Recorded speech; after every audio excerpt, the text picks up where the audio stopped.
السلام علیکم عزیز طلباء و طالبات، سر عبدالستار خان اس یوٹیوب چینل میں آپ تمام کا استقبال ہے۔ 26 جنوری یوم جمہوریہ کی تقریب، آپ تمام کو یوم جمہوریہ کی پرخلوص مبارکباد۔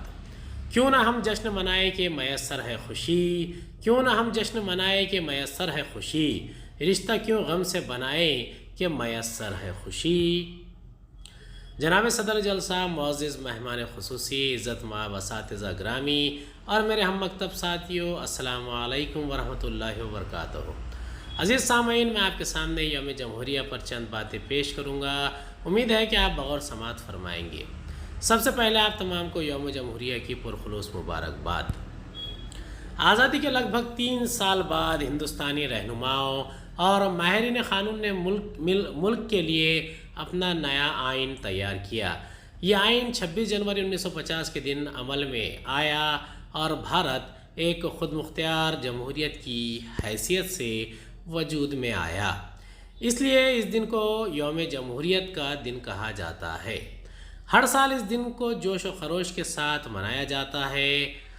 اس دن بھارت کے عوام وطن کی آزادی و سلامتی کی حفاظت کی قسم لیتے ہیں۔ شہر اور بڑے قصبے میں جلوس نکالا جاتا ہے، جا بجا جلسے منعقد کیے جاتے ہیں، آزادی کے پروانوں کو خراج عقیدت پیش کیا جاتا ہے، محبان وطن کی قربانیوں کی داد دی جاتی ہے، ترنگا جھنڈا لہرایا جاتا ہے۔ دل سے نکلے گی نہ مر کر بھی وطن کی الفت، دل سے نکلے گی نہ مر کر بھی وطن کی الفت، میری مٹی سے بھی خوشبوئے وفا آئے گی۔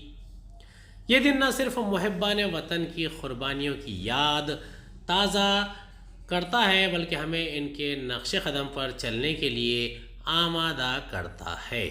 مغرب اور ملک کی ترقی اور خوشحالی کے لیے ہمارے اندر جوش بڑھتا ہے، ہمارے جذبے ایثار کو تقویت دیتا ہے، جمہوریت اور مساوات کے تصور کو پختہ کرتا ہے۔